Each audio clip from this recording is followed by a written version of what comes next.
On the edge of the Arabian desert, where rainfall measures less than 15 centimeters a year, an entire city was carved into rose-red rock. The Nabateans built Petra to last. And it did for centuries, supporting as many as 30,000 people through drought after drought, long before modern engineering entered the story.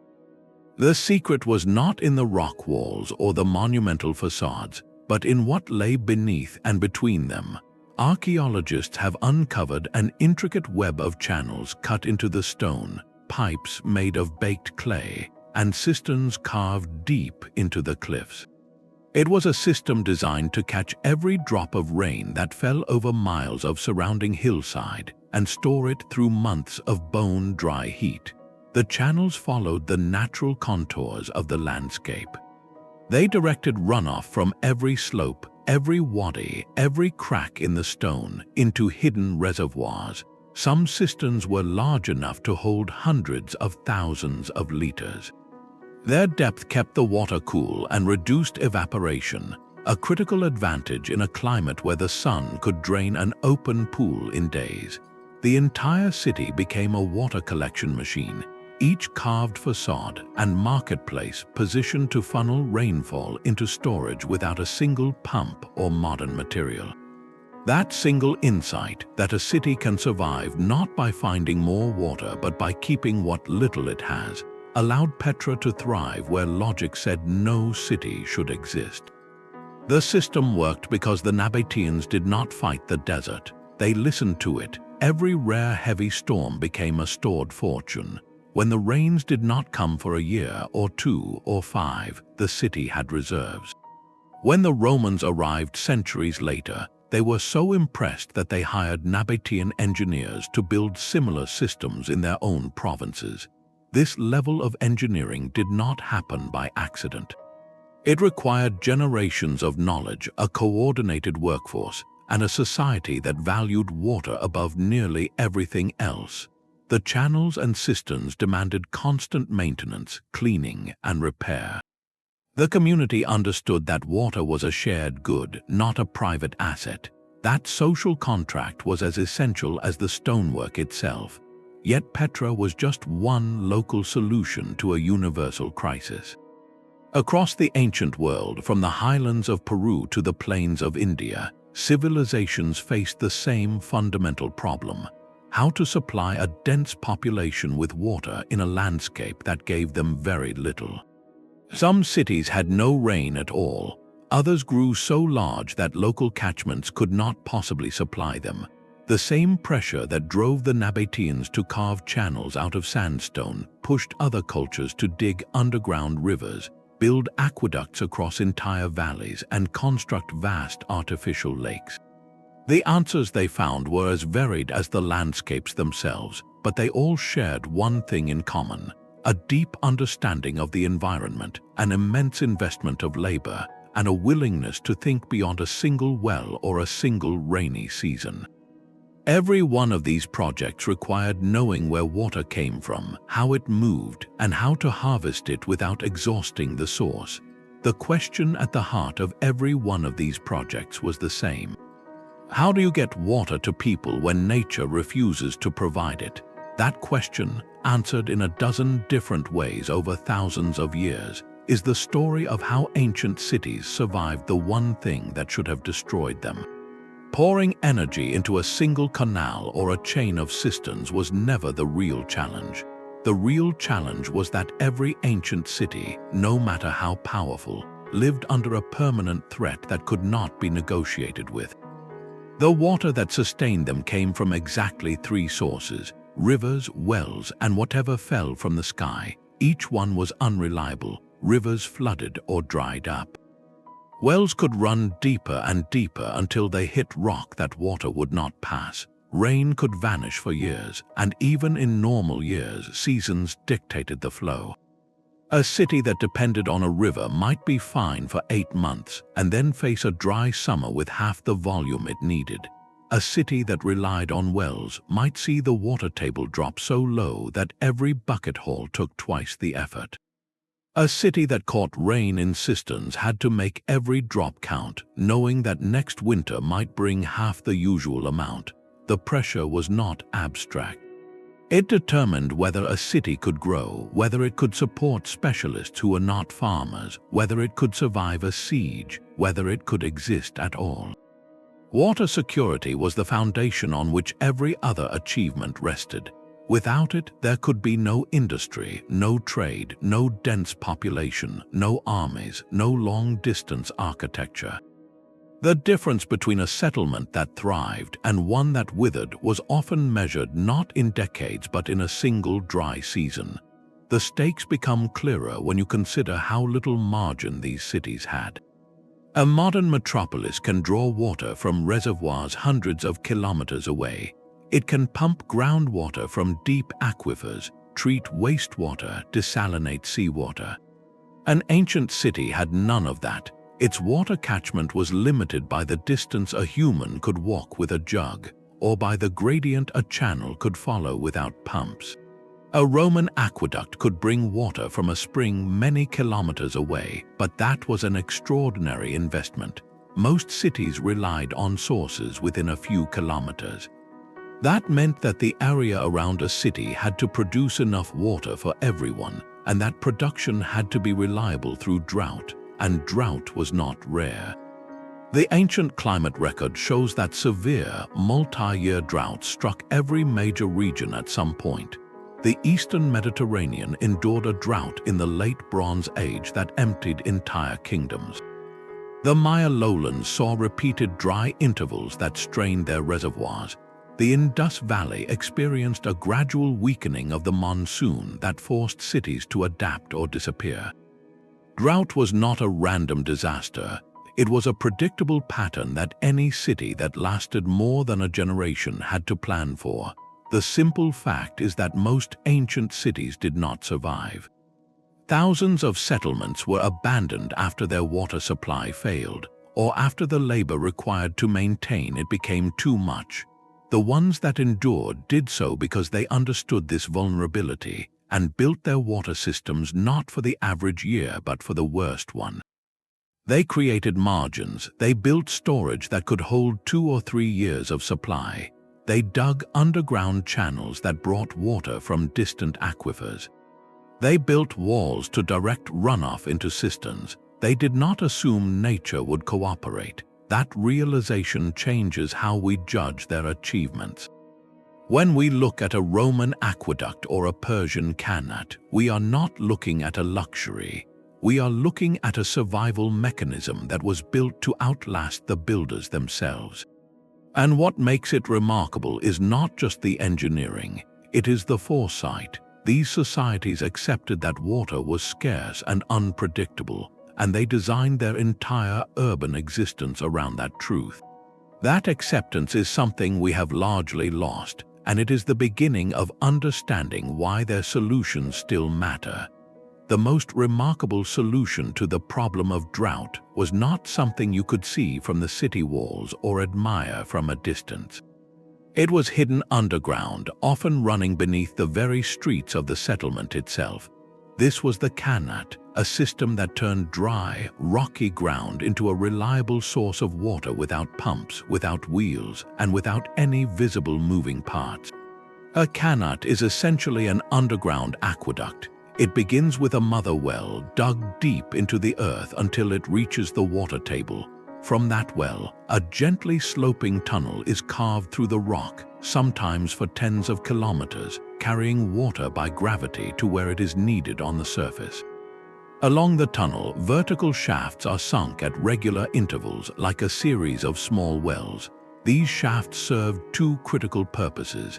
They allowed workers to excavate the tunnel from multiple points, and they provided ventilation and access for maintenance. From above, you would see a line of circular mounds stretching across the landscape, often looking like a row of ancient anthills. But beneath each one, water was flowing silently and steadily toward a city that would otherwise have no water at all.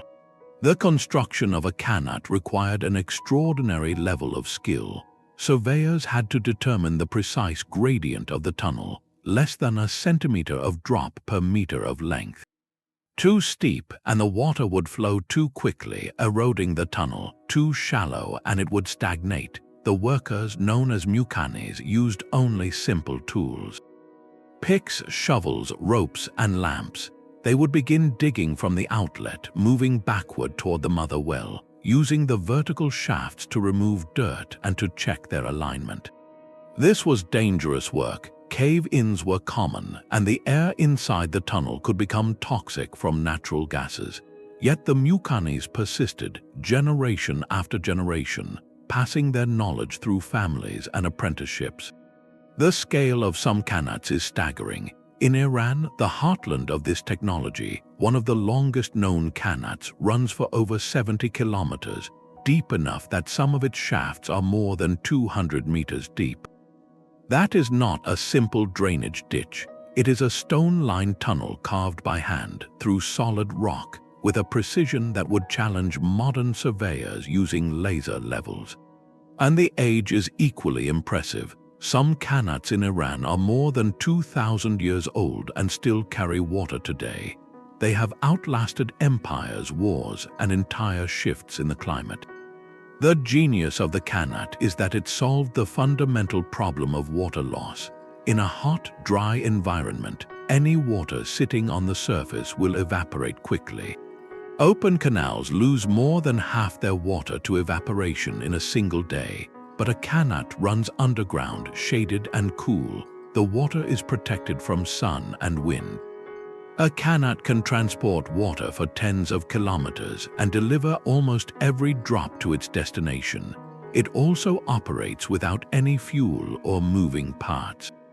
Gravity does all the work once the tunnel is dug, and because it taps groundwater, a qanat is not dependent on immediate rainfall. It draws from a reservoir that has been accumulating for years, so it provides a consistent supply even during a multi-year drought. That was the kind of margin the previous section was talking about, not just a trickle in good years, but a steady, predictable flow when the rains failed. This technology was not unique to Persia. From there, the concept spread across the ancient world. The Romans adopted it, calling it a cuniculus, and used it for drainage and water supply. The Moors brought it to Spain, where similar systems are still used in the province of Alicante under the name of acequias. It reached North Africa, the Arabian Peninsula, and even traveled as far as China, where the Kharez systems in the Turpan Basin are still functioning. The idea was simple, but it transformed entire regions. Wherever a qanat was built, a settlement could take root. The city of Yazd, in the heart of the Iranian desert, might seem like an impossible place for a thriving urban center. But beneath Yazd, a network of qanats delivered water for drinking, for gardens, for cooling, and for hygiene. The city did not just survive, it became a center of trade, culture, and learning. Without the qanat, the entire city would have been impossible. This is the first major aha moment of our journey. The qanat is not just an ancient curiosity. It is a living example of a technology that worked so well that it has never been fully replaced. Modern pumps can draw water faster, but they require electricity and fossil fuels. They degrade the resource. Qanats, by contrast, are sustainable. They only take what gravity gives them, moving water gently and efficiently. They require maintenance but not major capital investment after construction. They are a perfect embodiment of the principle that the best solutions are often the simplest, the most durable, and the most attuned to the environment. That is the discovery we take from the qanat, that ancient engineers understood that water is not something to be conquered, but something to be persuaded. And they did it with nothing more than a pick, a line of sight, and a deep understanding of the land beneath their feet. The qanat worked because it did not fight the landscape. The Romans chose a different path. They did not tunnel underground and let gravity draw water from a distant source. They brought the source itself to the city, across mountains and valleys, over miles of rough terrain, using stone, concrete, and relentless organization. By the height of the empire, Rome held over 1 million people. Local wells and the Tiber River could not meet demand. The Romans looked to the Apennine Mountains and found springs more than 50 kilometers away. They built channels to carry that water down to the city. These were not simple ditches. They were precisely engineered stone conduits lined with waterproof cement, laid on a gradient so exact that any deviation would ruin the flow. Too steep and the water would erode the channel, too shallow and it would stagnate. The Romans used surveying tools like the chorobates, a long level, to maintain a consistent slope of about 0.1 to 0.5% over dozens of kilometers. An error of just a few centimeters per kilometer could cause problems. They got it right again and again for 11 separate aqueducts built over 5 centuries. Together they delivered more than 1 million cubic meters of water to Rome every day, roughly the amount used by a modern city of 3 million people. The engineering challenge was immense. To cross a valley, the Romans had 2 options. One was a towering bridge of arches like the Pont du Gard in southern France, carrying the channel across the top. The other was an inverted siphon. When a valley was too deep for arches, they ran a pipeline down one side and up the other. That meant the pipe had to withstand enormous pressure. They used lead pipes, sometimes several laid side by side and buried in stone casing. To distribute the load and prevent ruptures, they built settling tanks at the entry and exit of the siphon, where debris could settle before the water entered the high-pressure section. The siphon at Aspendos in modern Turkey endured a pressure of nearly 10 atmospheres, more than a modern household water system. The Romans understood hydraulics in a way that would not be matched for over 1,000 years. They knew that the pressure at the bottom of a siphon depended on the vertical drop, not the length of the pipe, and they designed accordingly. At the city, the aqueduct discharged into a central distribution tank called a castellum aquae. From there, the water was divided among public fountains, baths, and sometimes private homes. Lead pipes of different diameters controlled the flow to each destination. Every Roman city with an aqueduct had public fountains that ran continuously, spilling water into troughs where anyone could fill a jug. Rome itself had around 1,200 such fountains. The overflow from these fountains was channeled to washing basins, animal troughs, and even street cleaning. Public baths consumed enormous amounts of water, but they also created a culture of hygiene and social interaction that defined Roman cities. The baths were not just for the wealthy, they were cheap or free, and thousands visited daily. The continuous flow of water meant that the streets were often flushed clean, reducing disease. Some wealthy homes had private connections, but the vast majority of citizens got their water from the fountains, which were supplied free of charge. That was a political decision. The emperor who built or repaired an aqueduct gained prestige. Water was a gift from the state, a visible sign of imperial generosity and power. The state did not abandon the system after construction. Rome had a dedicated water commissioner, the Curator Aquarum, with a staff of surveyors, engineers, and slaves. They maintained the channels, patrolled for leaks, and enforced laws that protected the aqueduct corridors from encroachment. Farming, building, and even tree planting were prohibited near the channels to prevent damage. The law fined anyone who damaged the aqueducts or drew water illegally. The Curator Aquarum walked the entire length of each aqueduct regularly, and his crew made repairs with stone, mortar, and lead. Slaves and convicts performed much of the manual labor. This was not a one-time project. It was an ongoing commitment of resources and expertise generation after generation. The cost was enormous, but the payoff was a city that could thrive in an arid landscape. The Qanat and the Roman aqueduct both rely on gravity, but they represent 2 very different philosophies. The Qanat works with the landscape, slow and sustainable, requiring little after construction. The Roman aqueduct conquers the landscape, bold and monumental, demanding constant oversight and central power. Both worked, but the Roman system required a level of centralized bureaucracy and economic power that few other civilizations could maintain. That is the concrete discovery here. The Roman aqueduct was not just a pipe, it was a marriage of engineering, law, and politics, and that marriage, when it worked, made the city of Rome possible. The Roman aqueducts worked because Rome had the wealth, the labor, and the legal system to maintain them. But what if your city sits on a peninsula with limited local springs and an aqueduct that stretches across enemy territory? That was the reality for Constantinople, the capital of the Byzantine Empire. The Aqueduct of Valens brought water from over 120 kilometers away, channeling it through hills and valleys into the heart of the city. That single lifeline made Constantinople vulnerable. If an enemy cut the aqueduct, the city would be desperate within days, so the Byzantines did something ingenious. They combined the aqueduct with massive underground storage, building a network of cisterns that could hold enough water to outlast a siege, a drought, or both. The most famous is the Basilica Cistern, an underground hall supported by 336 marble columns, each nearly 10 meters tall. The ceiling is a forest of stone. The floor is covered in shallow water, and among the column bases you see reused Medusa heads, carved blocks from earlier pagan temples, turned sideways or upside down.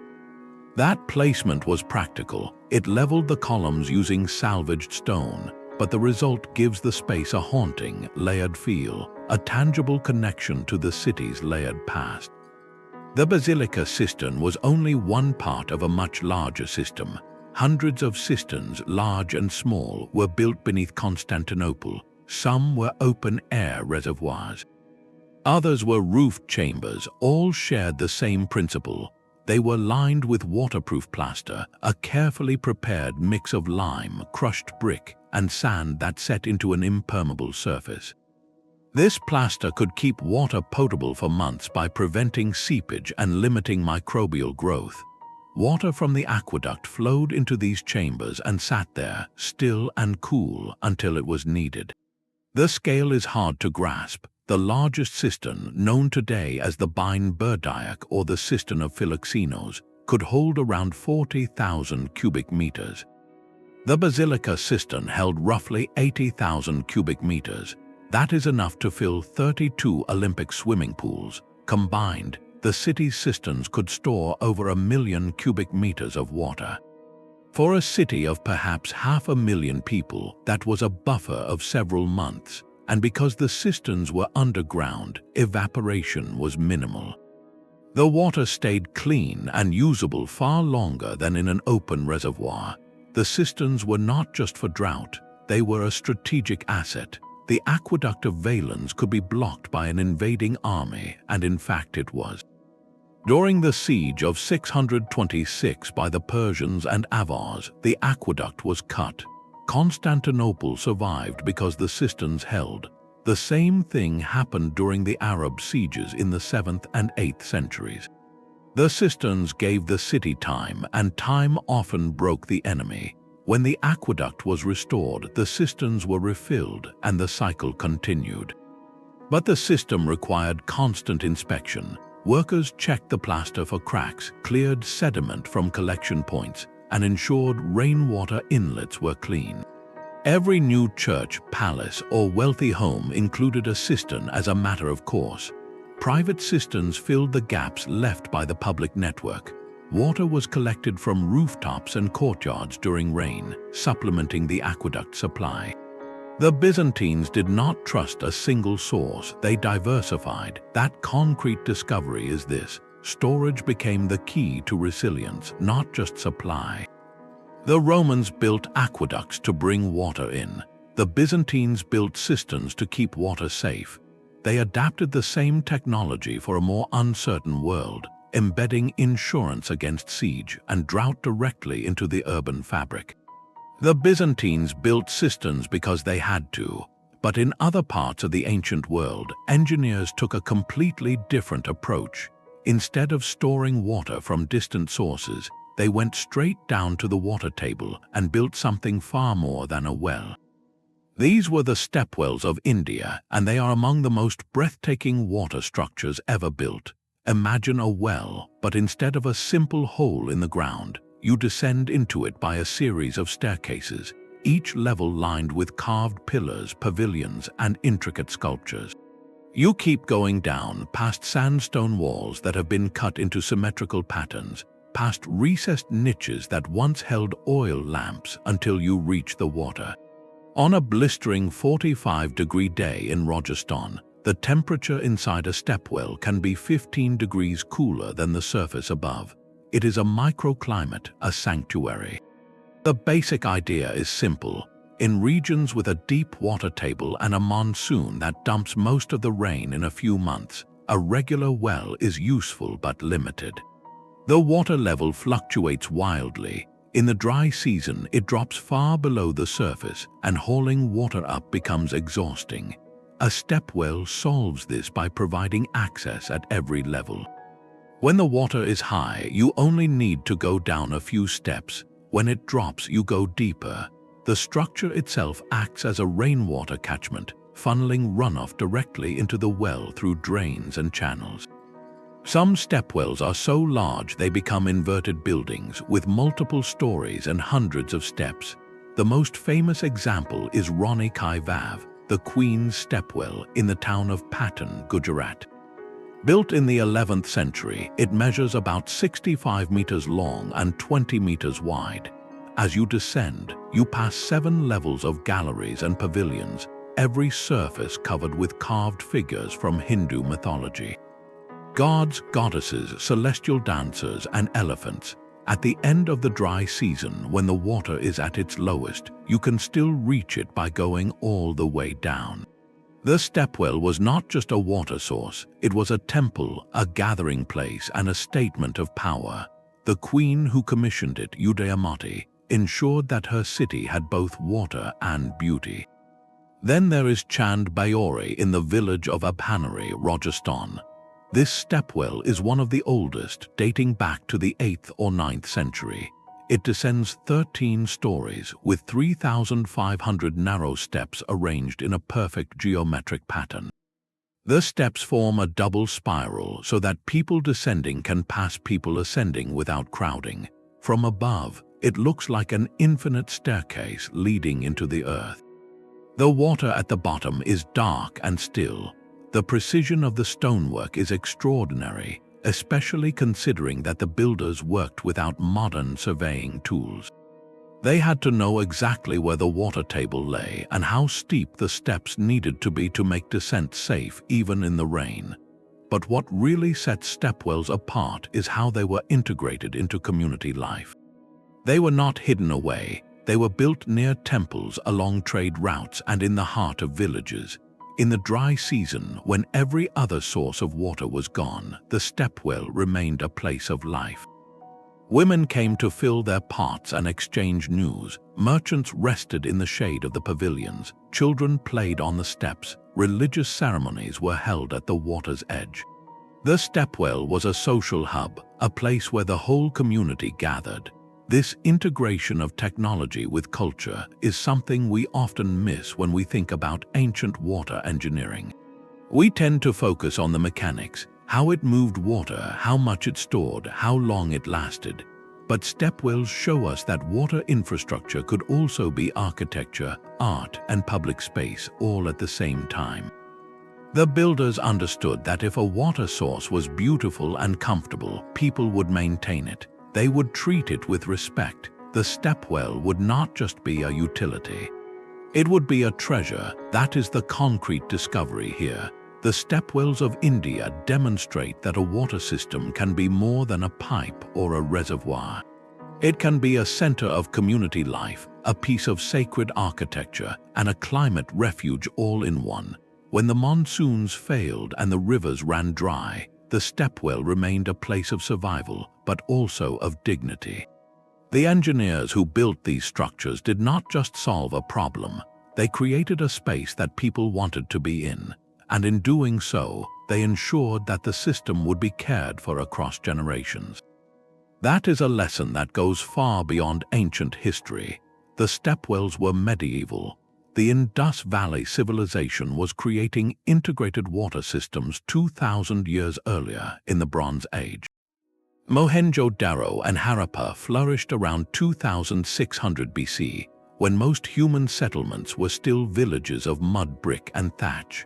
What archaeologists have found there is a level of urban water management that would not be matched for another 2,000 years. Nearly every house had its own private well built into the home, often in a central courtyard, providing direct access to groundwater. Those same houses contained private bathrooms with sloping floors that drained into covered channels built into the walls. The wastewater flowed into a network of brick-lined drains running along the main roads, covered with stone slabs that could be lifted for cleaning. The drains sloped gently, carrying sewage and runoff away from living areas. At intervals were inspection holes and settling basins where solid waste could be removed. These basins allowed heavier particles to settle before the water continued, a rudimentary form of sewage treatment. This was a designed, engineered sanitation network with maintenance access built in from the start. The entire city layout suggests water management was a central concern. Wells were placed with care, often near the houses they served. Drains were laid before the houses above them were built. At the center of Mohenjo-Daro lies the Great Bath, a large brick tank coated with natural bitumen to make it waterproof. The bath is surrounded by a veranda with brick pillars and rooms on all sides, possibly used for changing or ritual preparation. Steps lead down into the water. The tank was filled from a well in an adjacent room and had a drain that could empty it completely. The builders understood watertight seals, filling, and drainage, and how to create a public water structure that was both functional and symbolic. The bitumen was applied between the bricks in careful layers, a technique that demanded precise craftsmanship and knowledge of materials. What makes the Indus Valley system so remarkable is the integration. Private wells, private bathrooms, covered street drains, public baths, and a city plan that treated water and waste as a single continuous problem. The coordination required to build all these components together suggests a level of civic planning that few later civilizations achieved. For centuries, the Indus cities thrived with populations in the tens of thousands. Then the civilization declined around 1900 BC, and with it went this advanced urban sanitation. Later Indian cities, including those that built the Stepwells, did not replicate the integrated drainage of Mohenjo-Daro. The knowledge was lost. Was it a climate shift that reduced rainfall and dried up rivers? A change in the course of the Indus that disrupted the carefully graded drains? A political collapse that ended the central planning needed to maintain such a complex system? No clear answer remains, but the disappearance of such a sophisticated system leaves an uncomfortable thought. If a civilization that built private bathrooms and covered sewers in the Bronze Age could lose that knowledge entirely, what are we taking for granted today? While the Indus engineers mastered drainage, the Maya mastered storage. In the Yucatan Peninsula, a landscape of porous limestone, rain falls heavily for part of the year, but rivers are almost absent. Water quickly disappears into the rock, carving underground caverns and forming natural sinkholes called cenotes. Small cenotes could supply a village, but for cities like Tikal, Palenque, and Calakmul with populations in the tens of thousands, something far larger was needed.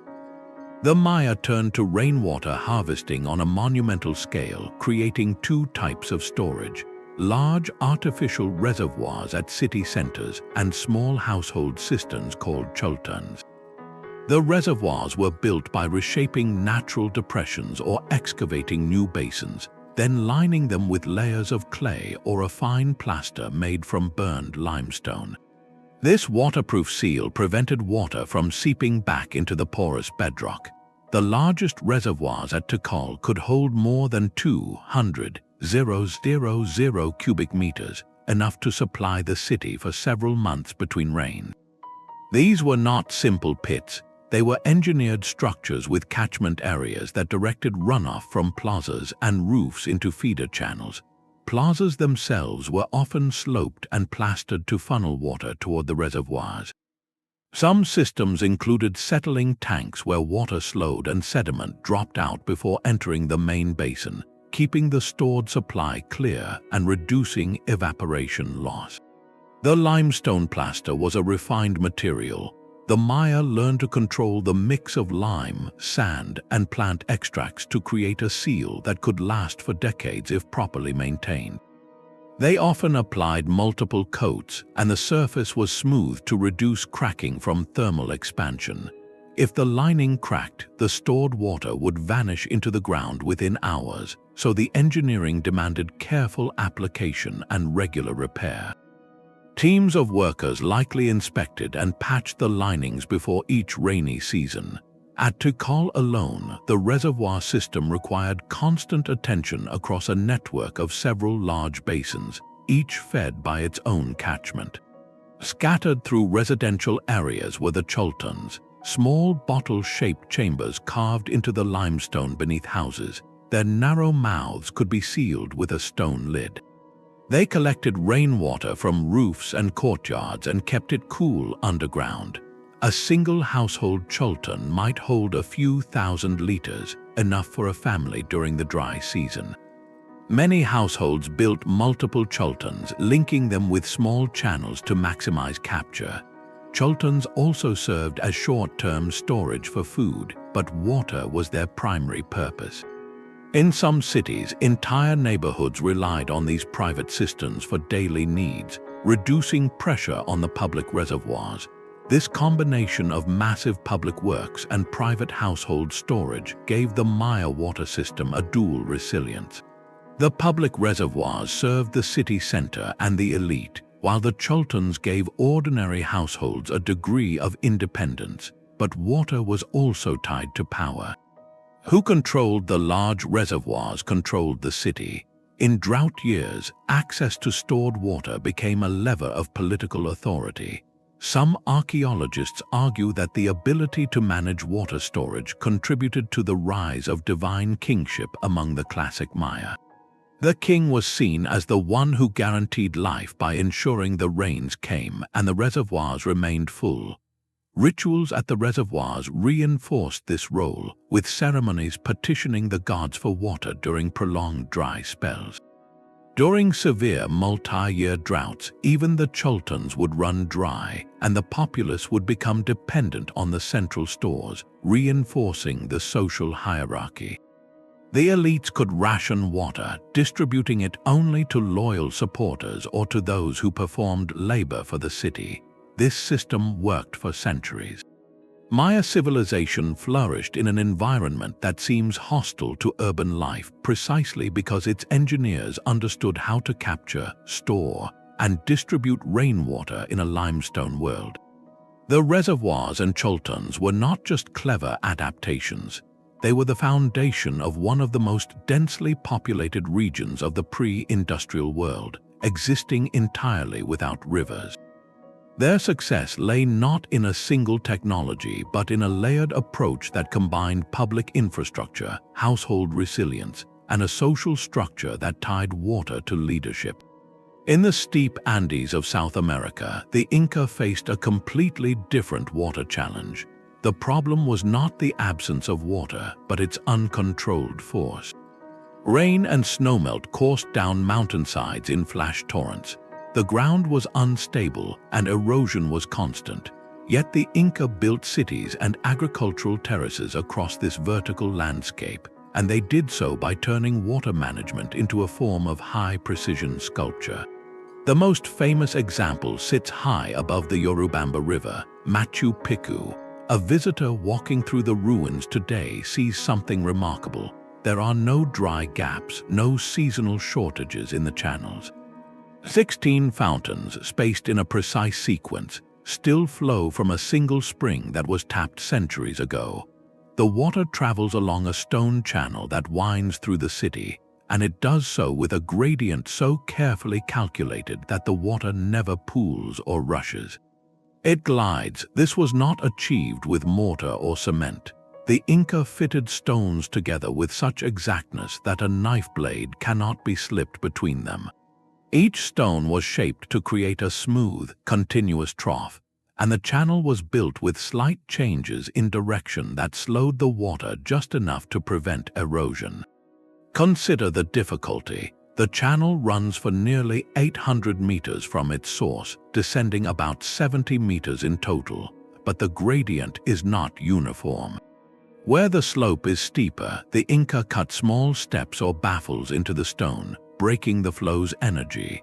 These baffles were placed at intervals, each a low wall that forced the water to cascade rather than scour. Where the ground flattens, they narrowed the channel to maintain velocity, preventing stagnation. They were managing hydraulic energy without any modern formula, simply by observing how water behaved and translating that into stone. The fountains themselves are masterpieces of hydraulics. Each one has a spout carved from a single block, and the water arcs out in a smooth stream, splashing into a basin that drains away through a hidden channel. The sequence of fountains was also social. The first was for the high priest or the king, the last for the common workers. Water was not only engineered but ranked. And water was sacred. The Inca believed that water came from the earth itself, a gift from the gods. Many of the channels at Machu Picchu were built as part of religious complexes. The central fountain, the one that receives the very first water from the spring, lies at the base of the sacred plaza. The Inca did not distinguish clearly between practical engineering and spiritual devotion. Building a channel was an act of worship, but the Inca water system was not just about supply. On a mountain like Machu Picchu, rainfall can be heavy and loose soil slides quickly. The Inca built extensive drainage systems underneath their agricultural terraces. These consisted of graded layers, coarse stones at the bottom, then sand, then fine gravel. This arrangement allowed water to percolate downward while preventing the soil above from washing away. The terraces themselves were built on a slight incline, with hidden drainage channels that directed excess water to central canals. The retaining walls of the terraces also served as runoff management structures, breaking the downhill flow of rainwater. Water was a force to be controlled, not just captured. What makes this system particularly striking is that much of it still works today. Over 500 years of tropical rain, earthquakes, and abandonment, the channels have not cracked or shifted enough to break the flow. The fountains continue to run. The Inca water channels are not a museum of broken pipes. They remain a living demonstration of how precision and a deep respect for water can produce infrastructure that outlasts the civilization that built it. But the great gravity systems we have explored so far depend on one critical condition. The source must be higher than the destination. An aqueduct from a mountain spring works beautifully as long as the city lies below. A qanat taps groundwater that flows by gravity. What happens when the water you need is in the river below your field or deep inside a well that you have already dug? That is where the humbler, often overlooked devices of ancient water lifting become essential. These were the everyday tools that made irrigation possible on millions of small farms and supplied water to high-lying urban districts. Without them, the grand infrastructure would have remained incomplete. The simplest and most widespread of these devices is the shaduf. A long pole is balanced on a pivot near the water source, with a bucket on one end and a counterweight on the other. The farmer pulls down the bucket end, dips it into the water, and the counterweight does most of the lifting. It looks almost primitive, but it is a clever application of leverage. The shaduf first appears in Egyptian art around 2,500 years before the Common Era, and it quickly spread across Mesopotamia, the Levant, and beyond. One person working a shaduf could lift several thousand liters of water per day from a river or canal to the field level. It allowed farmers to irrigate land that would otherwise have been too high to reach. The shaduf did not require rare materials or specialist skills. Any community could build one from wood, rope, and a clay pot. This was water technology democratized. But the shaduf had a reach limit. You could only lift water about 2 to 3 meters. For deeper wells or higher delivery points, an even more efficient solution was needed. This is where the Archimedes screw enters the picture. The traditional story credits the Greek mathematician Archimedes with its invention during a visit to Egypt around the 3rd century before the Common Era. But some evidence suggests that the device was already known in Assyria a century earlier. Regardless of its exact origin, the principle is elegant. A helix or spiral is enclosed inside a cylinder or tube. When the tube is tilted and the screw is rotated, water climbs upward through the spiral, emerging at the top. It can lift water much higher than a shaduf, and it works continuously if turned steadily. The screw was used in Egypt for irrigation and even for removing water from the holds of ships. Roman miners employed it to drain deep shafts, and it required surprisingly little force. A single person or an animal could turn the screw and move a steady stream of water hour after hour. The Archimedes screw remained in agricultural use across Europe and the Middle East well into the industrial era. Then there is the noria, a water wheel that lifts water using a series of pots or buckets attached to its rim. The noria is distinct from the simpler undershot water wheel that powers a mill. This wheel is designed to raise water, not grind grain. The wheel itself is turned by the flow of the river, or in some cases by animals walking in a circle. As it rotates, the buckets dip into the water, fill, and carry the water upward. At the top, they tip the contents into a trough or aqueduct channel. The noria could lift water several meters, and multiple norias could be arranged to raise water in stages. In the Islamic world, norias became highly sophisticated. The monumental noria at Hama in Syria, built in the medieval period, is about 20 meters in diameter and lifted water from the Oronce River to the city's aqueduct system. Similar wheels appeared in China, where they were used to irrigate the terraced fields of the south. The noria transformed river valleys into continuous farmland. What all these devices share is that they made the difference between subsistence and surplus. A farmer with a shaduf could irrigate enough land to feed his family and sell the extra. A city with a noria could supply its public fountains and bathhouses even when the aqueduct flow was low. These were not monumental projects requiring imperial decrees. They were practical, scalable, and built by local communities using local materials, and they worked for centuries. The concrete discovery here is not a single technology but a principle. The most enduring water solutions are those that fit the everyday needs of ordinary people. The shaduf, the screw, and the noria were not about conquering nature on a grand scale. They were about meeting the daily demand for water with the simplest possible machine, and that simplicity is exactly what kept them in use for over 2,000 years, long after the empires that built the great aqueducts had fallen. Water laws were just as important as the channels themselves. The oldest written evidence comes from Babylon, around 1750 BCE. The Code of Hammurabi contains provisions dedicated to irrigation. One law states that if a man is negligent with his canal bank and it breaks, flooding his neighbor's field, he must compensate for the lost crop. Another specifies that if he cannot repay, he must sell his property and distribute the proceeds. The code also forbade the theft of water from canals, punishable by fines. These are straightforward liability rules, but they reveal a deeper understanding. Water systems require maintenance, and maintenance requires accountability.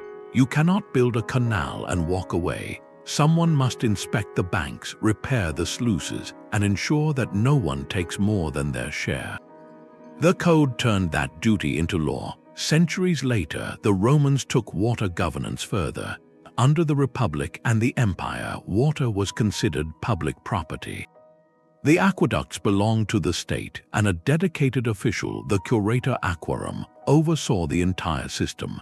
He had a staff of engineers, laborers, and surveyors. He could impose fines on anyone who damaged the channels or tapped into them illegally. Illegal tapping was common. Wealthy landowners would bore holes into the aqueduct walls to draw water for their private villas, leaving less for public fountains. The curator responded with patrols and a legal register.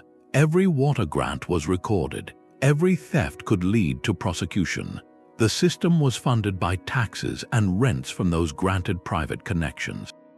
It was a bureaucracy, and it was remarkably effective. The aqueducts of Rome supplied the city for over 500 years.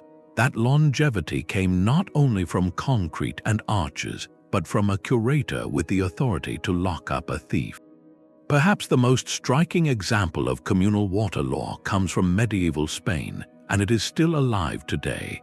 In Valencia, the Tribunal de los Aguas, the water court, meets every Thursday at midday outside the cathedral.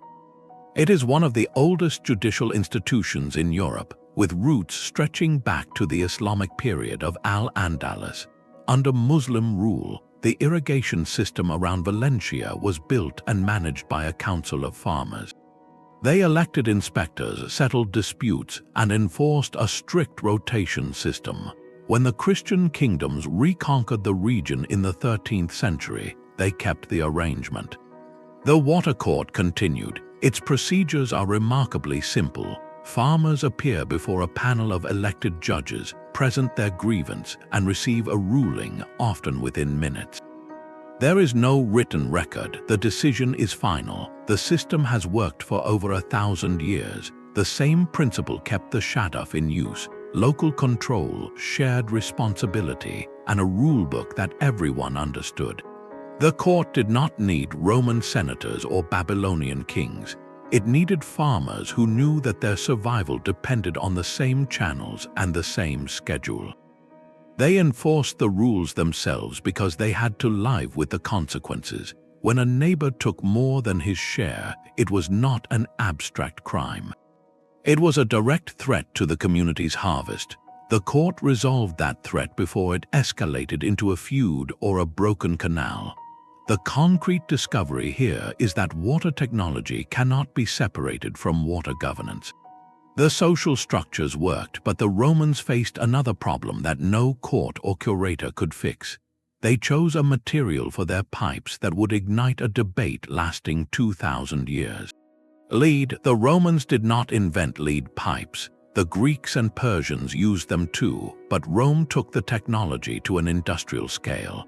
In the city of Rome alone, the water distribution network probably contained tens of thousands of tons of lead.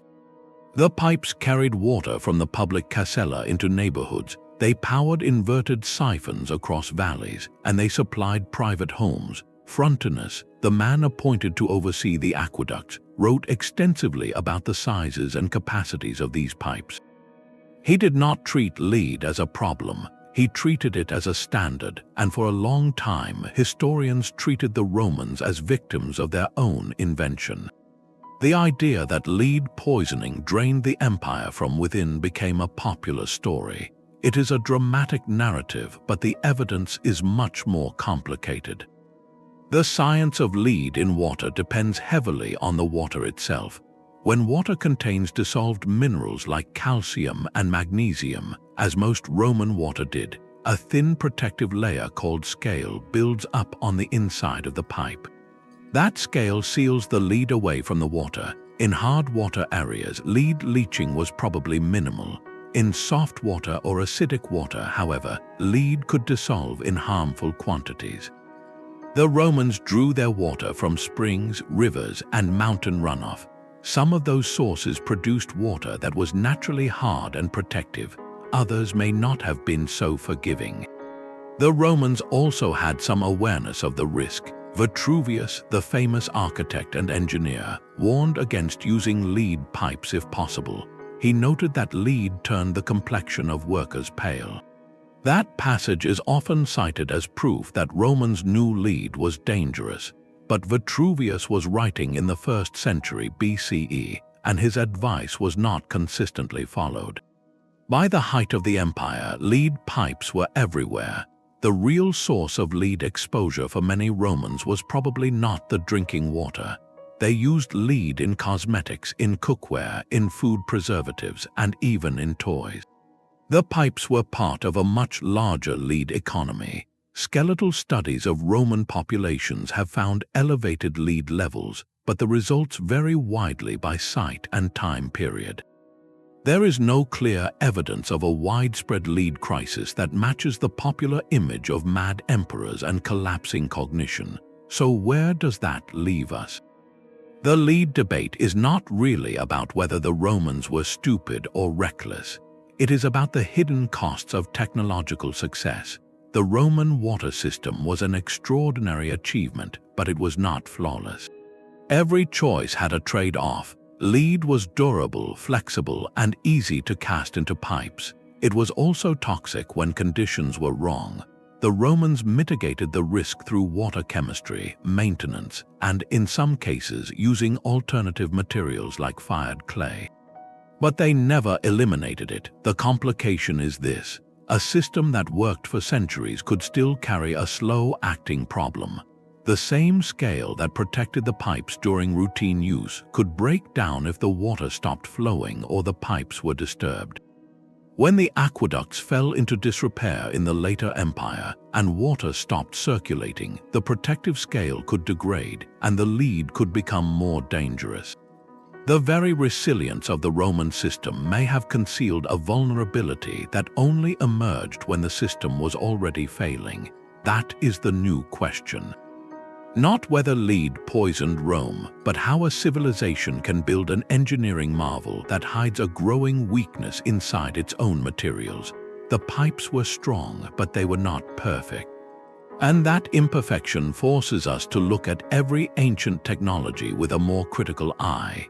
Many cultures built their water systems on a foundation of reverence, a spiritual framework that actively protected the resource and drove investment in infrastructure. Water was not merely a utility to be extracted, but a living presence, a gift from the gods, and sometimes a god itself. In Mesopotamia, the god Inca was the lord of the freshwater abyss that fed rivers and wells. Temples dedicated to Inca often sat beside sacred springs, and the priests ensured those springs remained clean. The same taboos that protected a temple protected the water source. In Egypt, the annual flood was personified by Hapi, whose overflowing generosity demanded gratitude. The Nile's inundation was celebrated, and the canals that distributed its waters were maintained as acts of devotion as much as practical necessity. Neglecting a canal was not just a crime against the harvest, but a slight against Hapi himself. In the Inca world, water was intimately connected to Pachamama, the Earth Mother, and to the mountain spirits known as Apus. The springs that fed the aqueducts at Machu Picchu were considered sacred. The water channel did not just flow, it was a ceremonial artery. The Inca built fountains that purified the ruler before he entered the temple, and the water that irrigated the terraces was blessed before it soaked the soil. Damaging the channel was not just an engineering failure, but an act of impiety with social consequences. The Romans, for all their pragmatic lead pipes, also wove water into their religious life. The Nymphaeum was a public fountain house, often lavish, dedicated to the nymphs who lived in natural springs. These structures were sacred monuments that announced the city's gratitude for the water that sustained it. The aqueducts themselves sometimes ended in a grand nymphaeum, and the water that poured out was considered a gift of the gods. That spiritual framing made it harder for anyone to divert the flow for private gain without attracting suspicion. Civic pride and religious duty worked together to police the system. Nowhere is the fusion of water and worship more visible than in India, where the Ganges is both a river and a goddess. The stepped ghats that line its banks are not merely for bathing, they are stages for ritual purification. but this reverence extended beyond the sacred river. The stepwells were often built as acts of religious merit, commissioned by queens or wealthy merchants seeking spiritual reward. The water inside a stepwell was considered a form of the goddess herself, and the carvings of deities on the walls reminded everyone that the well was a place of holiness. That status meant the water was protected. You did not dump refuse into a goddess. The practical consequence of this spiritual framing was real. Sacred springs were kept clean by taboos that forbade washing clothes or polluting the site. Wells and cisterns in religious compounds were maintained by temple staff whose livelihoods depended on their sanctity. The water infrastructure became part of the sacred landscape, and because it was sacred, it was harder to neglect. The same force that enforced social order also enforced the long-term care of pipes, channels, and reservoirs. When we think of ancient water technology, we picture engineering drawings and stone channels. But the real durability of many of these systems came from something invisible, a belief that water was not an object to be used up, but a being to be honored. That reverence translated directly into maintenance. It turned every householder into a guardian of the spring, every priest into a supervisor of the aqueduct. The technology worked in part because the culture made it sacred. Maintenance was the silent partner of every great water system. The reverence that kept a stepwell clean did not automatically clear silt from a canal or repair a cracked aqueduct channel. That work took human effort, organization, and resources. When that effort stopped, the monumental systems that had let ancient cities thrive became monuments to their own fragility. Water infrastructure is never finished. Consider the Roman aqueducts at their height. 11 supplied the capital, each a masterpiece of gradient engineering, some running over 90 kilometers. But they required constant inspection for leaks, lime deposits, and blockages. Lead siphons needed reinforcement. Distribution tanks had to be cleaned of sediment. Rome employed a water commissioner with hundreds of workers who did nothing but maintain the system paid from public funds. It worked, then the Western Empire unraveled. Tax revenues shrank, workers were not replaced, military emergencies diverted resources. By the time the Goths besieged Rome in the 5th century, many aqueducts already ran at reduced capacity. After the siege, the surviving channels were not repaired. They cracked, collapsed, and silted up. Fountains went dry, baths closed. The population dropped from over 1 million to perhaps 50,000. The water system did not fail because the engineering was bad. It failed because the social system that paid for its upkeep collapsed. The same pattern played out in the Maya lowlands. The great reservoirs at Tikal and Palenque required constant maintenance to stay watertight. Clay linings wore away, leaf litter blocked channels. At Mayapan, drought and political tension led to reservoir disrepair. Siltation reduced storage capacity. Water became brackish. People began to leave. The city leaked away just as the water did from its neglected reservoirs.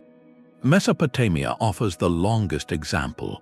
The irrigation canals of the Tigris and Euphrates required annual dredging. Silt settled in the channels. If not removed, canals shallowed and water could not reach fields. When central authority weakened during the collapse of the Third Dynasty of Ur around 2000 BC, canals were not maintained. They clogged, fields dried up. Salt built up in the soil, ruining farmland. Cities like Ur shrank dramatically. The water that had made civilization possible also made it dependent on constant, organized labor. When that labor faltered, the land itself turned against the city. These failures share a common thread. The ancient technologies that seemed so robust at their peak were incredibly vulnerable to the erosion of social organization. They required not just initial construction but generations of invisible work. Cleaning channels, repairing linings, dredging silt. That work only happens when a society values it enough to pay for it. When the political system fractures, the water system decays first because it has no voice.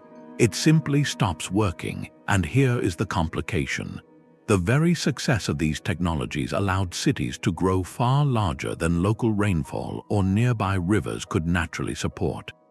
Petra, Constantinople, Rome, Tikal became giant consumers of delivered water.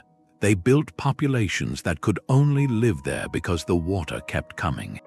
When the maintenance chain broke, the crash was severe. The city that had thrived on imported water could not switch back to local springs. Those springs had been paved over or exhausted. The population had to disperse. The water systems created an artificial environment, and when the system failed, the environment collapsed back to nature.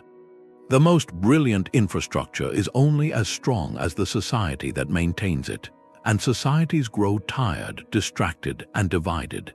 The very complexity that allowed these cities to survive drought also made them brittle.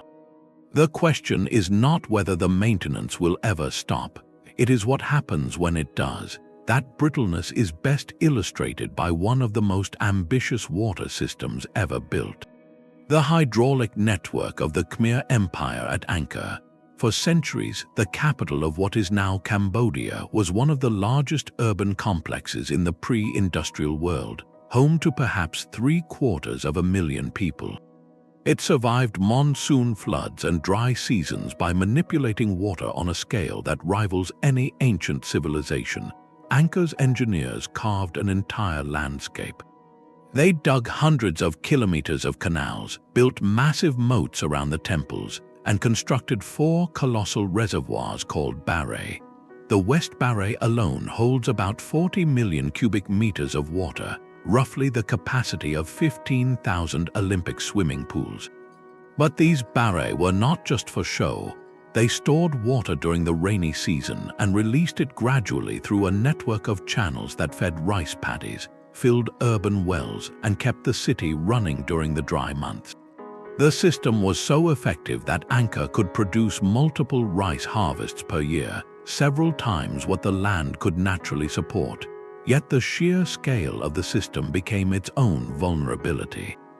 Keeping the canals clear of silt and the barre functioning required permanent, centralized labor. The reservoirs had to be dredged, the spillways maintained, and the distribution gates adjusted season after season. The empire's rulers responded by building even more infrastructure, pushing further into the watershed, and clearing forest to expand farmland. For 2 centuries it worked. Then the climate shifted. Tree ring data from the region reveals that Angkor experienced prolonged, severe droughts during the 13th and 14th centuries. At the same time, the massive deforestation from temple construction and agriculture changed how water moved through the landscape. Without tree roots to hold the soil, monsoon rains washed sediment into the canals and barre, clogging them. The reservoirs silted up faster than the workforce could clear them. The canals that once distributed water now became flooding hazards during heavy rains. The delicate balance between surplus and shortage tipped. The elite's response was to build even larger barre, requiring more water than the landscape could provide. Over-engineering turned into ecological strain. The water table dropped as the reservoirs drew down groundwater faster than it could recharge. Crops failed. The population, which had grown dependent on the artificial supply, had no way to fall back on local springs because the natural sources had long been altered or exhausted.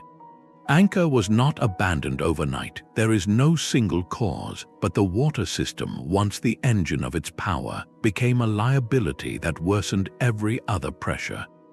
Political infighting, warfare, and the shift of trade routes. By the 15th century, the capital was largely deserted. The temples remained, swallowed by jungle, but the hydraulic network that had sustained the largest city in the medieval world had collapsed under its own weight. That is the complication. The more sophisticated the water system, the more it transformed the city into a machine that could only run on that system. When the machine broke, the city could not limp along. It had to be abandoned, and for all the ingenuity of Angkor's engineers, they could not change the fact that the system was built on borrowed water, borrowed from a climate that eventually stopped lending. The story of Angkor is a dramatic warning, but it was far from unique. Across the ancient world, impressive water systems followed the same arc from lifeline to liability. They grew large enough to become indispensable, and that dependence is what broke them. The failure modes repeat with grim consistency. First, over-reliance on a single source or a tightly integrated system. Angkor depended on its barrays and canals. Rome depended on its aqueducts, which delivered water from distant springs, but when the empire withdrew, the maintenance stopped. The mire of cities like Tikal relied on artificial reservoirs fed by rain, but prolonged droughts drained them and there was no backup. When a system is designed so that every part depends on every other part, a single failure cascades. Over-reliance also discourages redundancy. Why build a backup well when the central reservoir seems infinite? That apparent efficiency becomes a trap. Second, ecological degradation. Many civilizations modified their landscapes so thoroughly that natural water systems could no longer function. Deforestation in the highlands around Angkor accelerated runoff and siltation, choking the canals it had relied on.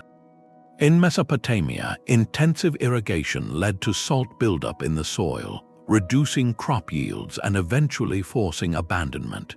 The very act of building a water system often degraded the environment that supported it, creating a slow-motion feedback loop.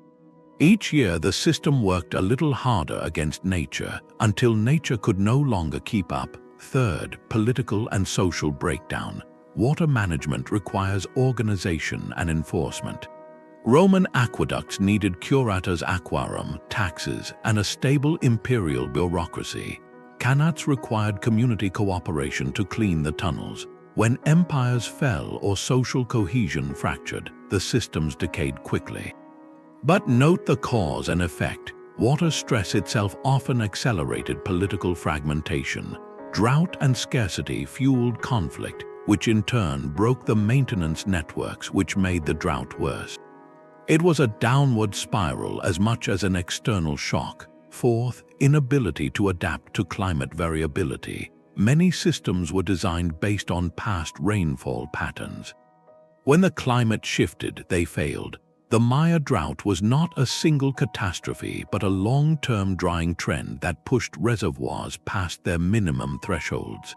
The Khmer Empire faced both drought and intense monsoon rains, a variability the barrays could not handle. Systems built for stable conditions had no flexibility.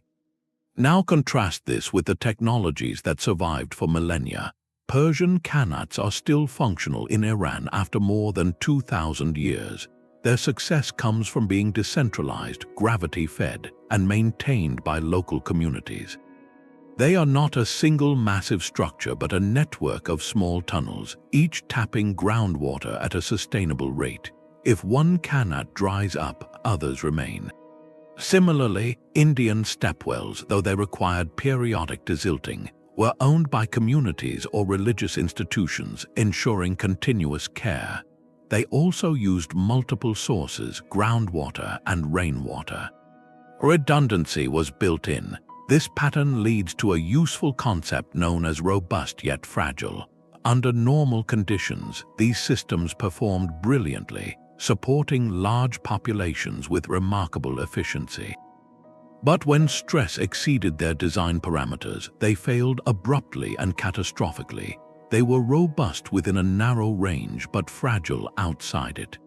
The most resilient systems were not necessarily the most impressive engineering feats.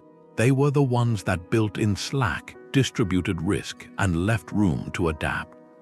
What might have been done differently? The civilizations that collapsed could have introduced redundancy, alternative sources, and decentralized control. They could have integrated water management with ecological stewardship, preserving forests and soils. They could have designed systems that worked with natural hydrology rather than overpowering it. And they could have built social institutions flexible enough to respond to changing conditions rather than rigid enough to enforce existing patterns. The Qanats and Stepwells demonstrate that these principles are not theoretical. They were practiced for centuries. Across the arid belt from Iran to North Africa, the Qanat never disappeared. Tens of thousands still operate in Iran alone, some more than 1,000 years old, supplying roughly a third of the country's irrigation water. Others continue to serve farms and villages in Oman, Afghanistan, and the North African oases. These are not museum pieces. They are living infrastructure, sustaining communities that have relied on them for generations, quietly outlasting empires and technological revolutions.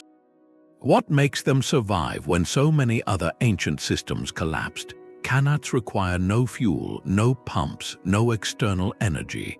Gravity does the work, pulling water downhill through gently sloping tunnels day and night with no moving parts to break.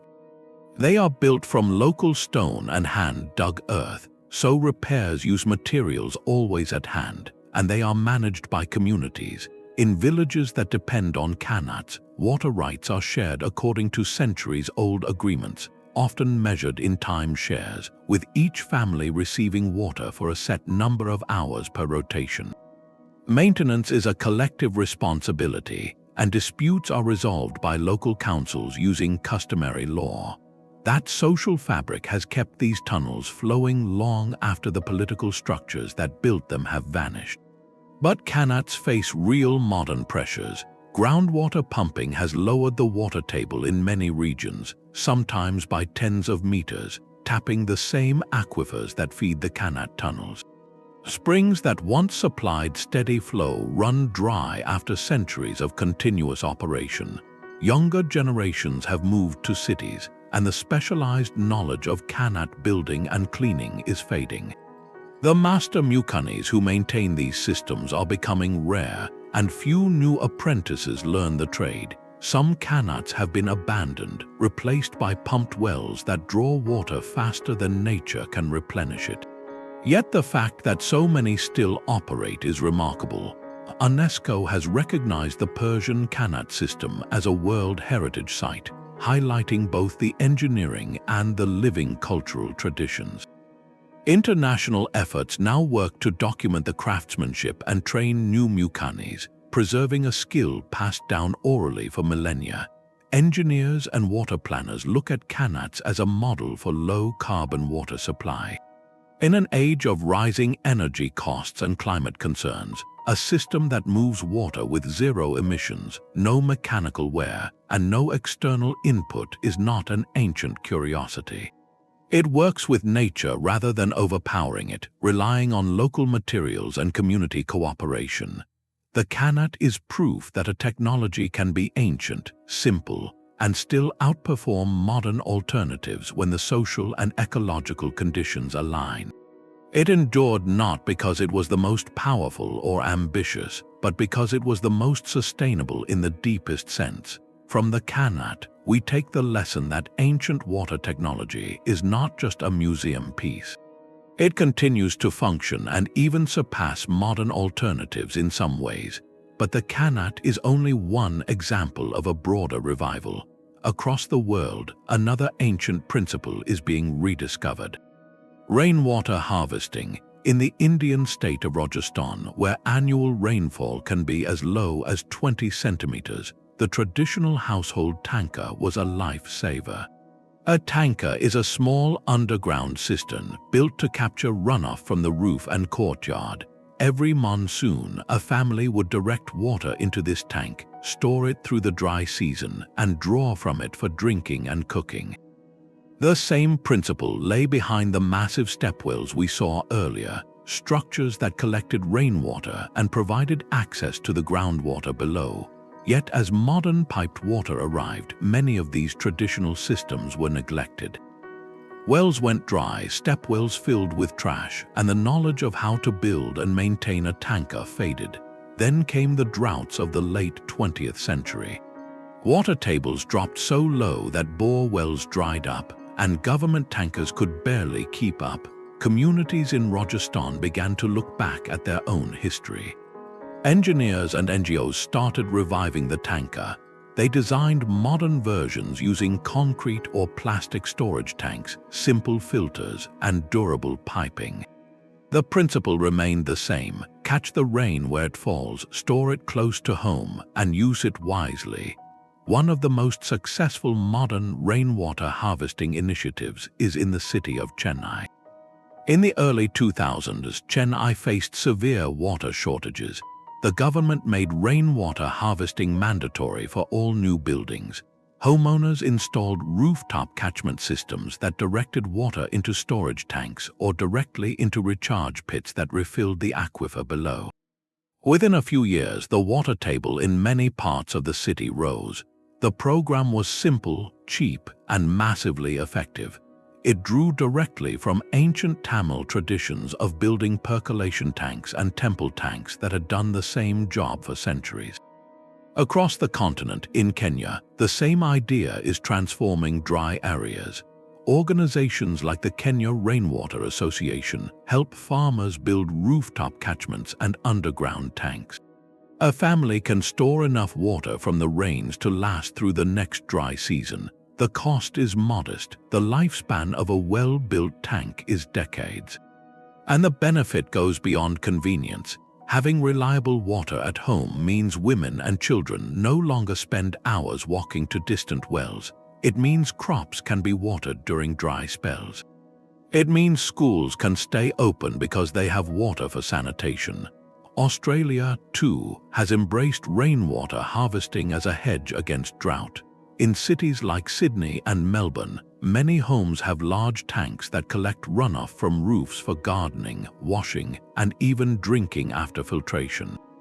During the millennium drought of the 2000s, these systems eased the strain on reservoirs and delayed the need for new dams. The technology is not high-tech. It is the same basic concept that the Maya used in their choltons and that the people of Rajasthan used in their tankers. Of course, rainwater harvesting has limits.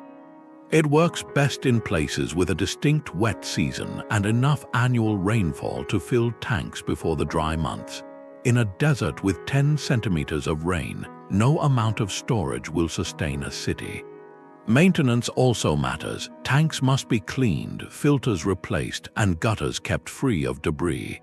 If neglected, the water can become contaminated. But where these conditions are met, the ancient revival offers something powerful. The concrete discovery here is this: modern rainwater harvesting is not a nostalgic imitation of the past. It is a practical, scalable solution that outperforms centralized systems in many contexts. It gives control back to communities. It reduces reliance on over-extracted groundwater, and it proves that the same principle that kept ancient cities alive, capture every drop of rain where it lands, is still one of the most reliable tools we have for surviving drought. Managed aquifer recharge, or MAR, deliberately directs water into the ground to refill natural underground reservoirs called aquifers.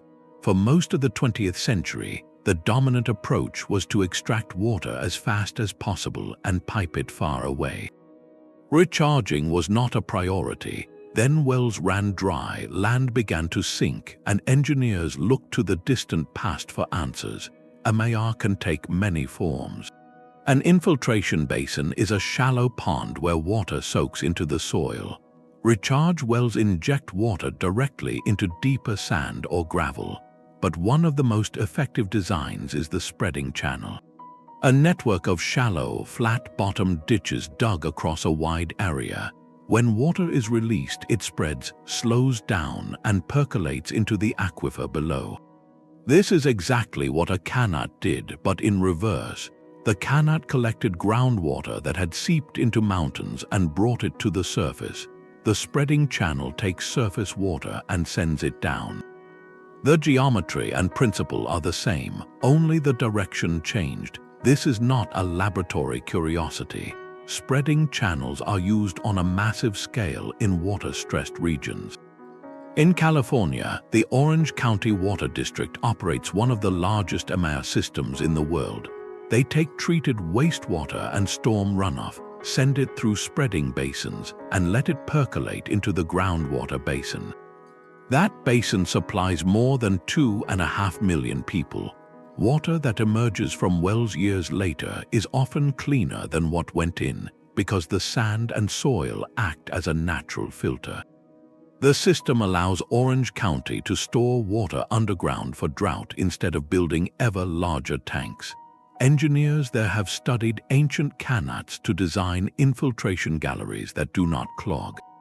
In Australia, the same principle is applied on farms. Excess rainwater from wet seasons is diverted into shallow trenches called infiltration galleries, essentially qanats built horizontally just below the surface.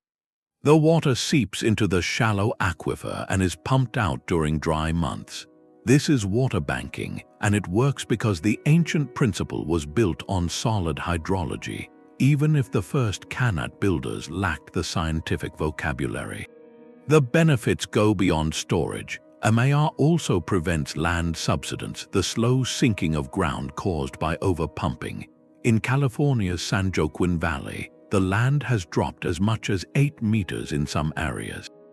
Recharging the aquifer halts that damage. It also improves water quality. As water moves through soil, sediments and pollutants are filtered out, and temperature stays stable, critical for drinking water.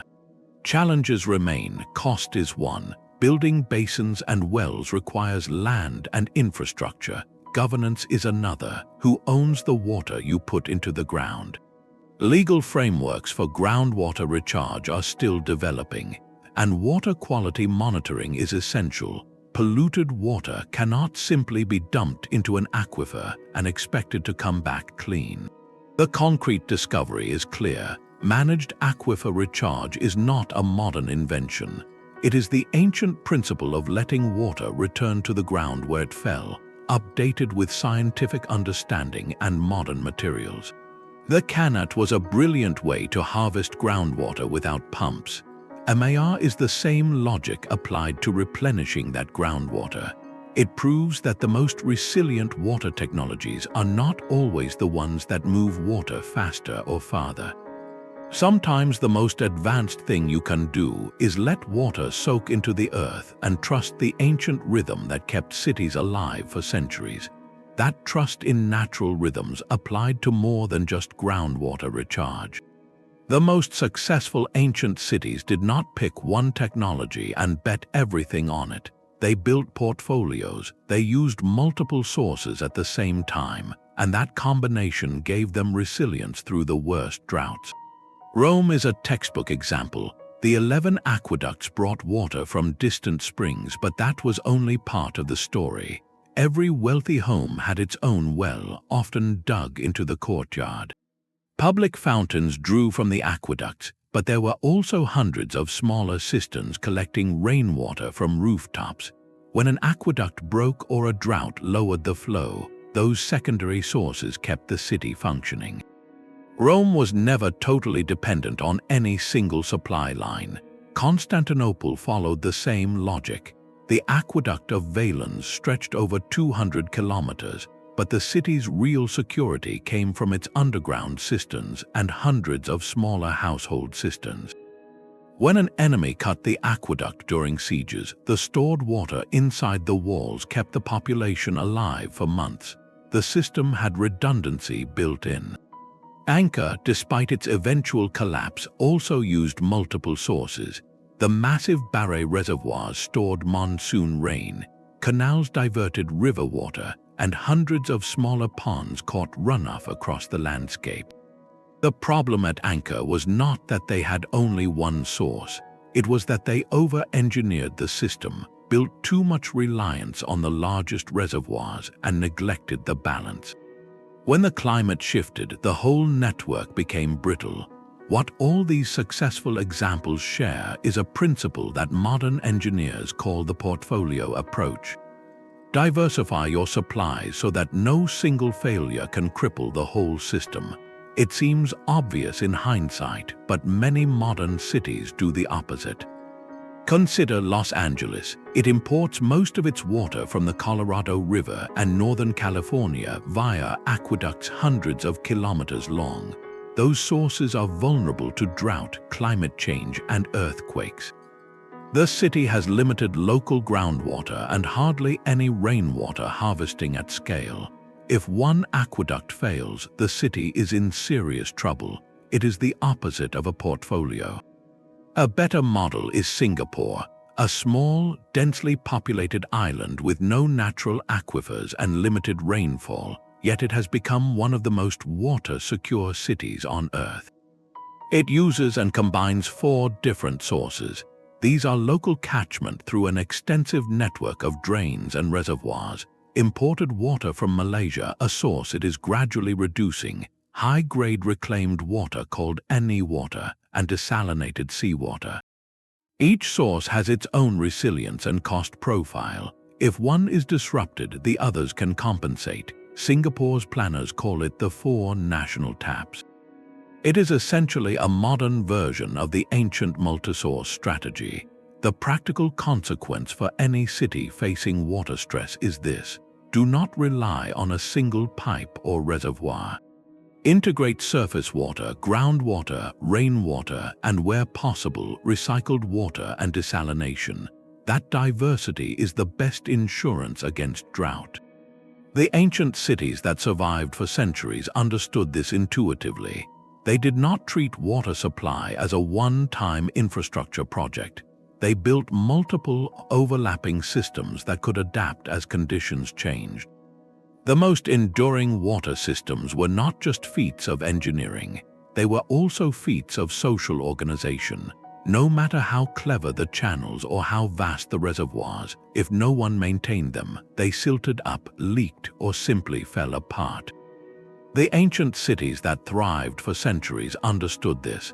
They built not only pipes and cisterns, but also the human institutions to keep them running. Consider the Persian Qanat. It is a marvel of hydrology, gravity-fed and hidden underground, but its real genius is its management structure. For over 2,000 years, Qanats in Iran were maintained by something called a bunay. This was a cooperative of farmers who each owned a share of the water. They had hereditary rights and responsibilities. Every year, the bunay would inspect the Qanat, clean the shafts, and repair any collapses. They did this through shared labor, with each member contributing according to their water share. Disputes were settled by a water master, often a respected elder with deep knowledge of the system.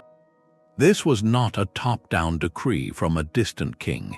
It was a community managing its own lifeline. Similar structures existed across the ancient world.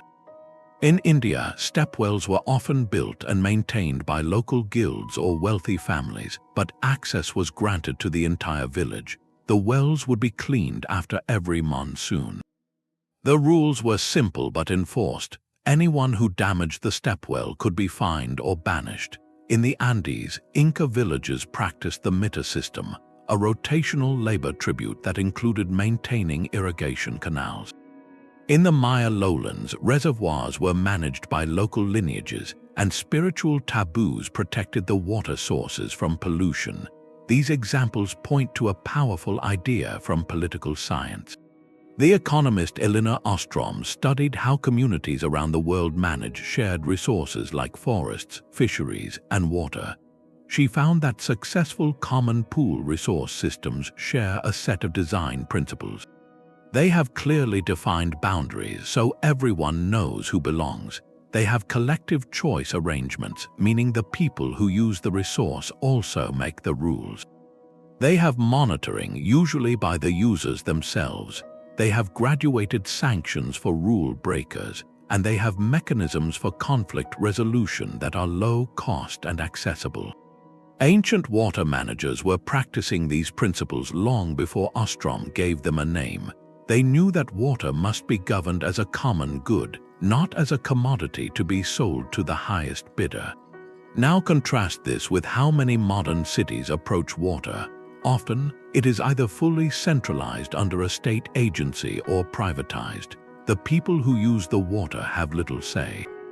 They do not see the system, they just turn on the tap. Maintenance becomes someone else's problem, and when something goes wrong, blame flies around while the leak keeps flowing.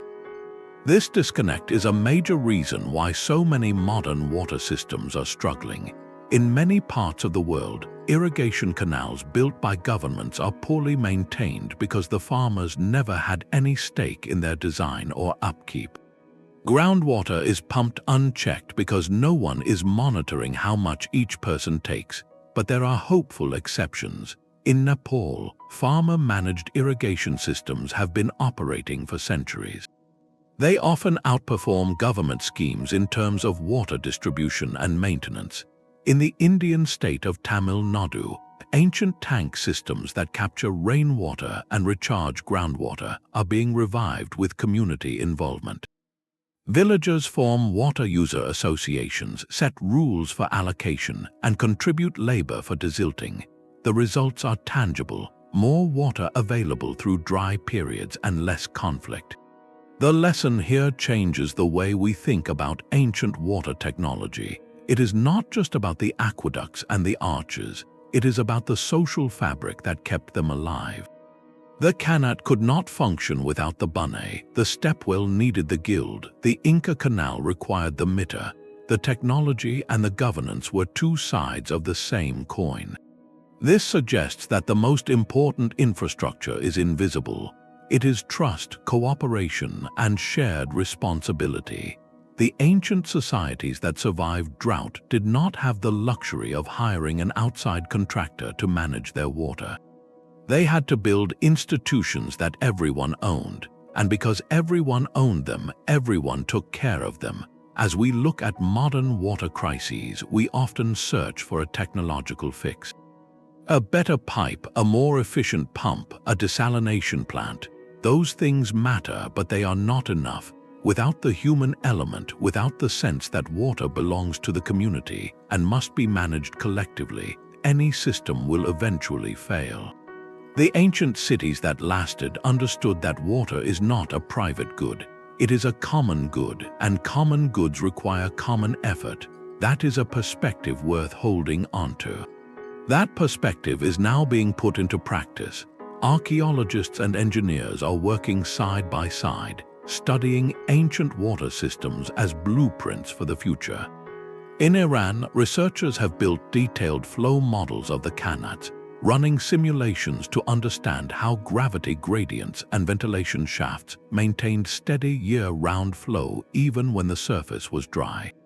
They are testing whether that same principle, a gravity-fed, low-maintenance underground collector, can be adapted for modern villages that lack the budget for electric pumps and deep wells.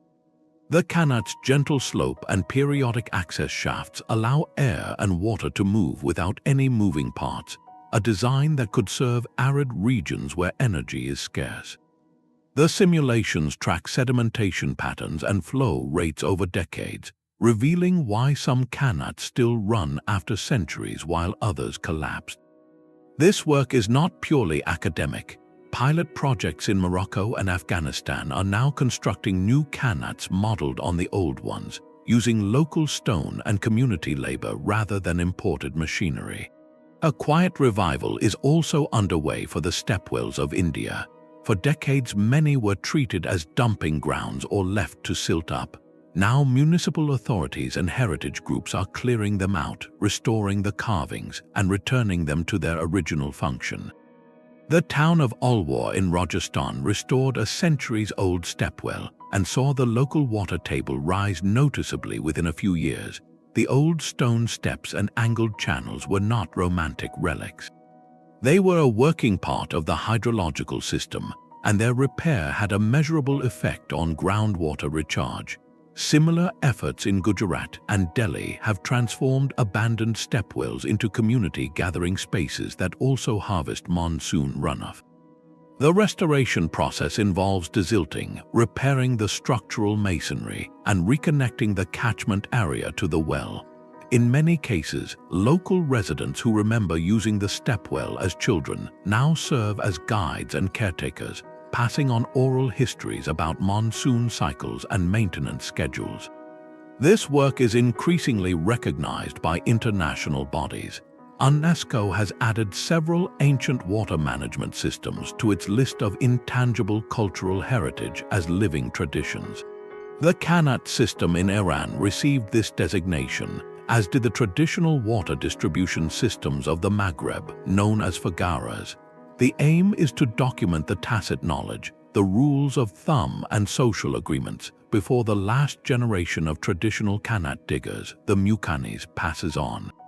That knowledge is not in manuals, it is held in the hands and minds of people who learned it from their fathers. UNESCO programs now pair elderly muqannis with younger engineers to record the soil reading techniques, the methods for detecting underground veins of water, and the informal water sharing customs that kept communities stable for centuries. Without this documentation, the subtle cues that a muqanni uses to avoid collapsing a tunnel could be lost forever. The emerging field of archaeological hydrology is growing fast. Conferences such as the International Qanat Symposium bring together traditional diggers, civil engineers, and historians. A muqanni from Yazd can explain how to read the color of the soil to find a water-bearing layer. An engineer from California can describe how that same principle is used in modern infiltration galleries. The vocabulary differs, but the physics is the same. At these meetings, the transfer of knowledge moves in both directions. The muqanni learns about GIS mapping, and the engineer learns why Qanat shafts are spaced exactly 30 meters apart, a distance that balances air circulation with excavation effort. One promising avenue is the study of Roman concrete additives. The cisterns and aqueducts of Rome were lined with a special mortar that became stronger over time when in contact with water. Modern researchers have analyzed the mineral composition and are experimenting with a version for low-cost water storage tanks in developing regions. This is materials science informed by ancient trial and error that spanned centuries. For developing regions, this is more than an academic exercise. Many poor communities cannot afford the energy costs of pumping groundwater or the maintenance of large treatment plants. Ancient solutions are often low-tech, low-carbon, and highly durable. A well-built Qanat can last for hundreds of years with only periodic cleaning and local stones. A modern solar-powered well might require imported parts and trained technicians. When the pump breaks, the village goes thirsty. When a Qanat silts up, the community gathers tools and clears it. There is resilience in that simplicity. The key is not to romanticize everything ancient. These systems were hard work and sometimes fell short, but to recognize that they contain tested principles worth preserving. Across Africa and South Asia, NGOs are now adapting the Stepwell and Qanat designs for small-scale irrigation and drinking water supply, combining traditional layouts with modern lining materials to prevent collapse. These pilot projects are still small, but they are producing data on water yield, cost per liter, and community adoption. The ancient past is not just history. It is a living resource for innovation, and the first results suggest that with careful adaptation, these time-tested systems can once again play a meaningful role in water security. Imagine a modern city designed for drought resilience, not with futuristic towers but with ancient principles. Every roof captures rainwater. Instead of sending it into storm drains, simple gutters feed cisterns in the basement or courtyard. In Constantinople, large cisterns held months of supply for the whole city. A modern version scales to the neighborhood with shared underground tanks that water gardens, flush toilets, and supply drinking water after filtration. The technology is cheap, the energy is gravity, and the maintenance is local. The park becomes a shallow recharge basin graded to let runoff soak into the aquifer, just like the spreading channels that sustained Indus Valley wells 4,000 years ago. Streets use porous concrete that mimics ancient stone, sending water down instead of away. At the neighborhood scale, a modest stepwell descends 10 meters into a reinforced chamber that collects filtered runoff for the dry season. It becomes a gathering place with evaporative cooling, a visible reminder that water belongs to everyone. Governance rests with a local committee, echoing the Qanat co-ops of Iran. Is this expensive? Not compared to the 20th century centralized model of giant dams, long pipelines, and energy-hungry treatment plants. That model is brittle. When drought hits, it depends on one reservoir that could run dry, one pipe that could break, one agency that could fail. Ancient cities built redundancy by collecting rain, tapping groundwater, harvesting runoff, and reusing gray water in parallel. If one source faltered, others carried the load. Modern utilities increasingly pursue a portfolio approach, matching multiple sources to multiple uses. But the social dimension often lags. You can build an infiltration gallery with cutting-edge hydrology, but if the people who live above it have no stake in its care, it will silt up and fall silent, just as Maya reservoirs did after political order frayed. The blueprint from thousands of years of trial and error is not a single gadget. It is a set of principles: capture local water first, store it close to use, involve the community, build redundancy, treat water as a shared resource that underpins survival. Those principles worked in the arid valleys of Iran, the limestone plains of Yucatan, and the crowded peninsula of Constantinople. They can work today by weaving ancient wisdom into modern materials and democratic governance. We have the tools and the evidence. The question is whether we are willing to look backward for a different way forward. Across 2,000 years and 4 continents, from the Shaduf on the Nile to the Qanat in Iran, from the Stepwell in India to the Aqueduct in Rome, from the cisterns of Constantinople to the reservoirs of Angkor, we have seen a consistent pattern.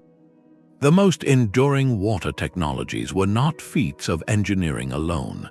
They were products of societies that treated water as a common good, integrated its management across scales, and understood its limits. The Qanat endured because communities owned its maintenance. The Stepwell survived because it was a sacred meeting place as much as a cistern. The aqueducts of Rome worked for centuries because laws protected public access and punished theft. These systems were not just pipes and channels. They were contracts between a civilization and its most essential resource. The ancient cities that survived drought did so by embedding water into their culture, their governance, and their daily lives. They did not rely on one grand solution. They combined rainwater harvesting, groundwater tapping, long-distance conveyance, and storage, and they made sure everyone had a stake in keeping it all flowing. When that social fabric frayed, so did the infrastructure. The Maya reservoirs silted up, the Roman aqueducts cracked, the Great Barrier of Angkor fell silent. Technology alone never saved a city. It was the human relationship with water that made the difference. That relationship was built on principles that emerged from thousands of years of trial and error. Capture local water first, store it close to where it is used, involve the community in its management, build redundancy into the system, treat water not as a commodity but as a shared resource that underpins survival. The Qanat tunnels required constant upkeep, and when the community lost its cohesion, they dried up. The Stepwell was not just a reservoir, it was a temple, a gathering place, and a symbol of shared responsibility. When that role faded, the Stepwell fell into disuse. Each of these technologies was a response to a specific challenge, but all shared a common logic. They worked in the arid valleys of Iran, the limestone plains of Yucatan, and the crowded peninsula of Constantinople. They can work today, not by returning to the past, but by weaving ancient wisdom into modern materials and democratic governance. We have the tools and the historical evidence. The question is whether we are willing to look backward for a different way forward. We are now living through the early chapters of a similar story. Global water stress is rising, and we have the machines, the concrete, and the data. But we are also discovering that the cheapest, most resilient solutions often mirror what our ancestors used. Rainwater harvesting is making a comeback in cities from Berlin to Bangalore. Managed aquifer recharge is restoring groundwater in arid regions. Community-managed water systems are proving more sustainable than top-down infrastructure. These are not just nostalgic ideas, they are practical responses to the same pressures that shape the Qanat and the Stepwell. Centralized megaprojects fail when the social contract weakens, as we saw in Angkor and Rome. The most successful systems were those that distributed responsibility and respect for water across every level of society. When water is seen as a shared resource, people protect it. When it is treated as a commodity, the system breaks down. The lesson is not that ancient methods are perfect, but that their principles are timeless. So after learning about these ancient solutions, which technology do you think would be most useful in a modern city facing drought? Let me know in the comments. Your answer could spark a conversation about how the past still has something to teach us. If you enjoy stories of ancient ingenuity and what they teach us about solving modern problems, subscribe for more history that feels relevant. Because the next time you turn on a tap, you will know that the water flowing out of it carries the lessons of 10,000 years of human survival, and that is a story worth keeping alive.